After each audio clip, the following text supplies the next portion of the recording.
ఇంగ్లాండ్పై వరుసగా 2 టెస్టులు గెలిచి టీమిండియా ఫుల్ జోష్లో ఉంది. తొలి టెస్టులో ఇంగ్లాండ్ విజయం సాధించిన ఓటమి బాధ నుంచి తిరిగి పుంజుకున్న టీమిండియా మరింత గట్టిగా ఎదురుదెబ్బ కొట్టింది.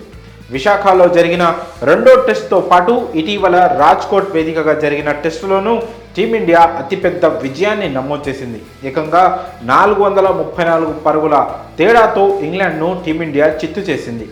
మొత్తం 5 టెస్టుల సిరీస్లో భాగంగా ఈ నెల 23 నుంచి రాంచీ వేదికగా 4వ టెస్ట్ మొదలు కానుంది. ఈ టెస్టులో రెట్టించిన ఉత్సాహంతో టీమిండియా బరిలోకి దిగనుంది.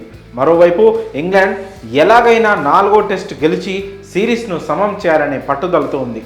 అయితే 4వ టెస్టుకు టీమిండియా కొన్ని మార్పులతో బరిలోకి దిగనుంది.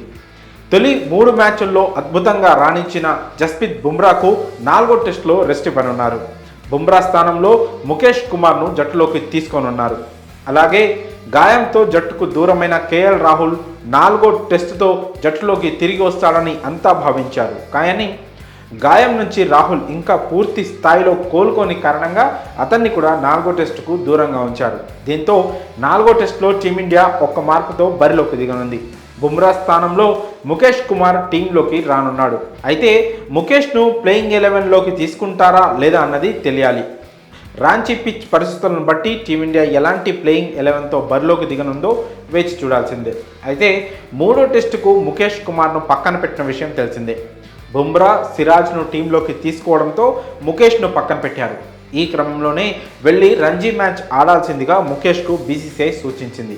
3వ టెస్టులో పక్కన పెట్టడంతో రంజీ మ్యాచ్ ఆడిన ముఖేష్ అద్భుత ప్రదర్శన కనబర్చాడు. ఏకంగా 10 వికెట్లతో చెలరేగాడు. ఓ ఇన్నింగ్స్లో 6, మరో ఇన్నింగ్స్లో 4 వికెట్లు పడగొట్టి సత్తా చాటాడు. 4వ టెస్టుకు బుమ్రాకు రెస్ట్ ఇవ్వడంతో ముఖేష్కు మళ్ళీ పిలుపొచ్చింది.